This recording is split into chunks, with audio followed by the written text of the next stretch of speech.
A Embrapa, em nome do diretor-presidente, Dr. Maurício Lopes, agradece o convite dessa comissão. Nós trouxemos uma apresentação no sentido de trazer aos senhores informações mais técnicas em torno do que se convencionou chamar agricultura de baixa emissão de carbono, né? Então, nós vamos apresentar algumas lâminas aqui nesse sentido. Aqui mesmo, okay. Bom, esse tema é o que nos preocupa em termos de agricultura, é o tema aqui da comissão. Todos os senhores sabem que existem várias evidências científicas em torno desse problema em volta do efeito estufa do aquecimento global. Os últimos relatórios aí do IPCC já apontam para um aumento de temperatura advindo do aumento de concentração de alguns gases de efeito estufa na atmosfera. Isso é extremamente preocupante para a agricultura. A agricultura é a atividade econômica mais suscetível a essas alterações de padrão de clima, exatamente por serem atividades executadas no meio ambiente. E não só a temperatura é preocupante, os teores de gases, em particular o CO2, alteram os padrões fisiológicos de plantas, alteram comportamentos animais. Então, a atividade de produção agropecuária, certamente, ela tem um efeito preocupante em cima desse cenário já vigente. Nós temos já esse aumento de 0,8 graus Celsius evidenciado, detectado pela comunidade científica, e isso já está na pauta mundial de preocupações. Então, nós temos esse cenário, muitos senhores já conhecem essa realidade, nós só queremos destacar que, quando se fala em gases de efeito estufa, nós temos 3 gases principais, o gás carbônico, o metano e o óxido nitroso. Todos eles, inclusive, no caminho inverso, também são gerados e emitidos por algumas atividades agrícolas, por algumas formas de se praticar a agropecuária. Então, ao mesmo momento que a agropecuária pode ser vítima do processo de mudanças climáticas e emissões de gases, ela também contribui, desde que feita de uma forma não sustentável, com as emissões. Então, a agricultura também contribui em alguma porcentagem, não a agricultura brasileira, só a agricultura brasileira, mas a agricultura no mundo todo, contribui de uma forma ou de outra na emissão desses 3 principais gases aí de efeito estufa. É bem verdade que a grande parte das emissões é viabilizada pela queima de combustíveis, mas a mudança no uso do solo e as atividades agrícolas têm a sua contribuição também. Então, na verdade, nós temos o problema de ser afetado como setor por esse problema e também contribuindo com o problema quando é feito de maneira não sustentável. E é o que mostra um pouco dessas imagens aqui, onde nós temos aqui uma ilustração tentando mostrar para os senhores algumas atividades agropecuárias sendo realizadas de forma não sustentável, onde você tem ali a evidência ou a detecção de algumas situações onde existem emissões de gases de efeito estufa por algumas práticas agropecuárias.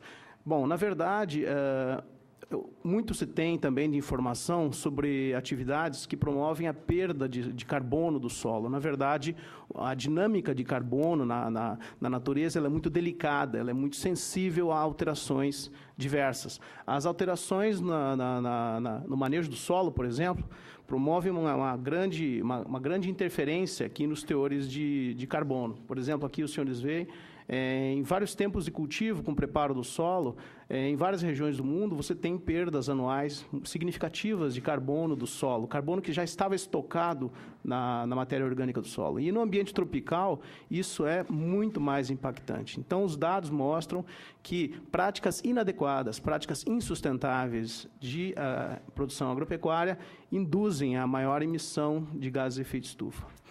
E é o que o deputado presidente da comissão citou no início, a participação da agropecuária vem se alterando, é bem verdade, em função da diminuição das emissões previstas aqui pelo uso da terra e desmatamento, mas você veja que a agropecuária aqui, a faixa amarela, ela continua com uma porcentagem significativa das emissões brasileiras.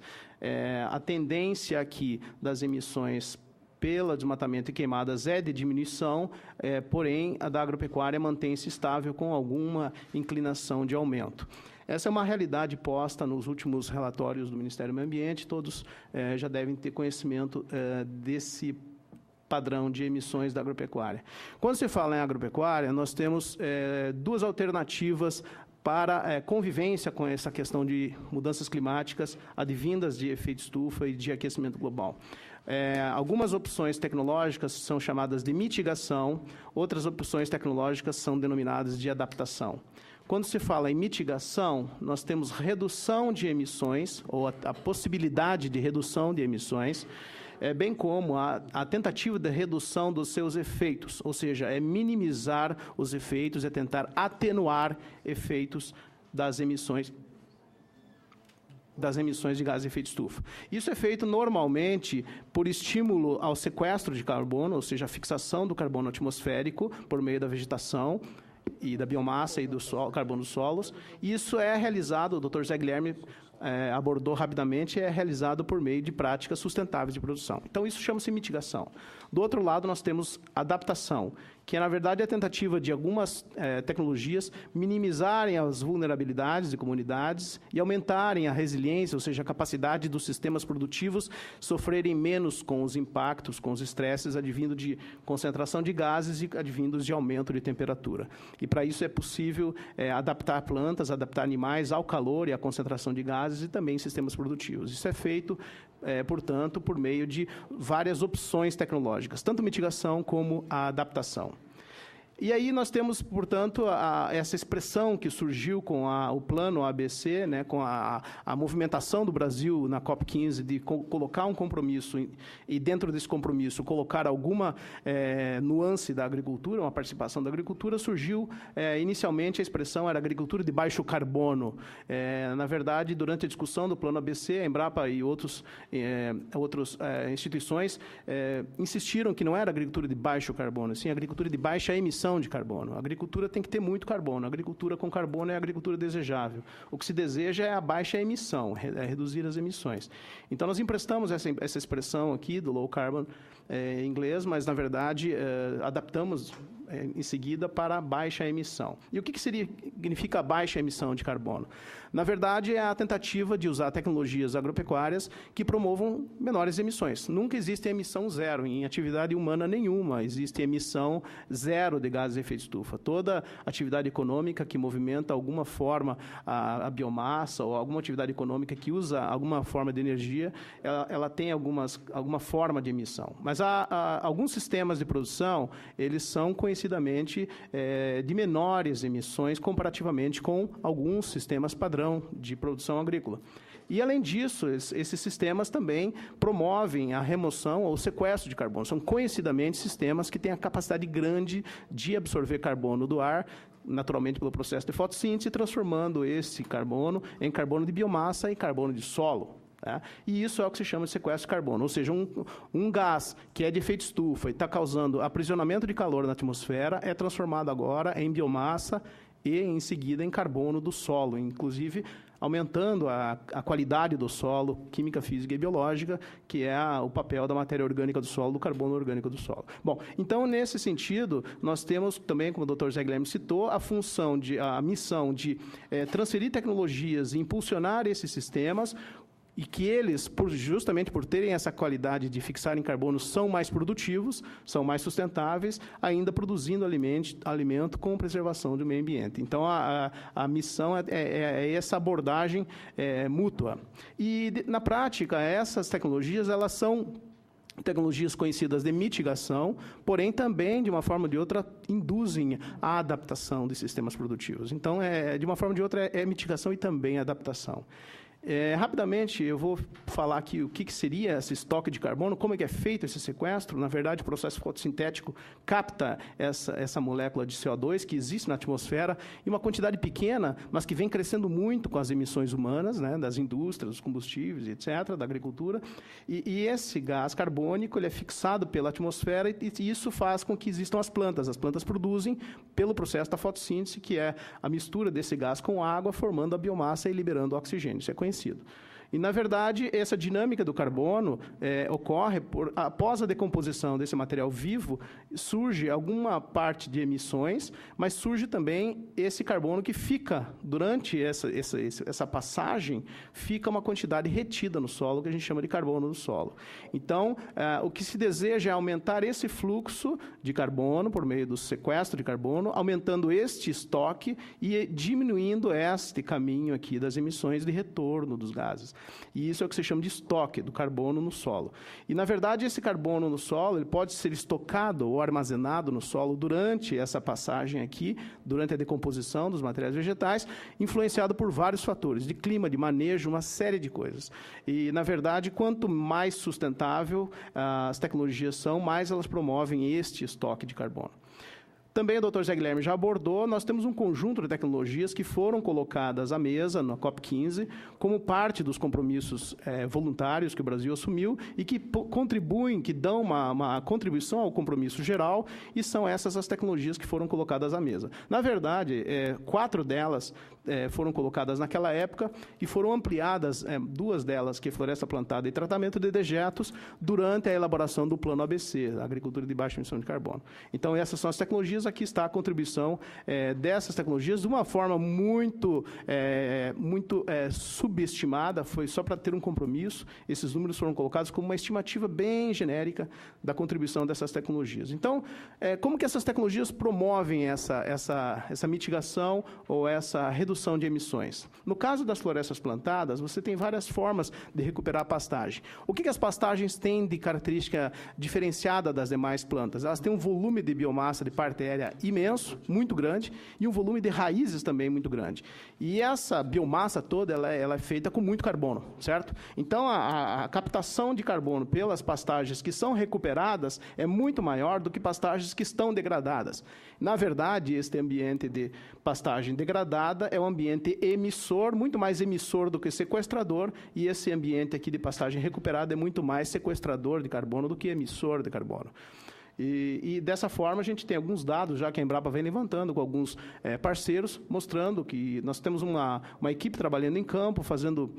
acrescentando aos dados que já existem na literatura científica, algumas informações sobre como está o carbono em situação de pastagem degradada e como está o carbono em situação de pastagem recuperada. Então, é nítido ver aqui, a 5 centímetros de profundidade, as quantidades em pastagem degradada muito inferiores a quando você tem uma pastagem recuperada, como exemplo dessa tecnologia de recuperação de pastagens, por exemplo.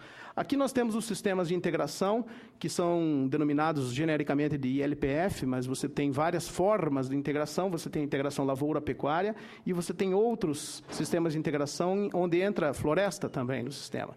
Então, tem a integração pecuária-floresta, lavoura-floresta, e a integração lavoura-pecuária-floresta, ou agro-silvio-pastoril, que é o sistema mais completo. Bom, esses sistemas, eles combinam atividade agrícola e pecuária na mesma área, e quando você tem essa combinação aqui, que seria muito em cima dessas realidades aqui, dessas fotos, você tem um grande aporte de carbono, porque você combina numa área de atividade de produção de grãos ou de fibras, você agrega a pastagem, e é a pastagem que aumenta os teores de carbono, desde que feita sobre o sistema de plantio direto, que é uma outra tecnologia que nós vamos falar em seguida.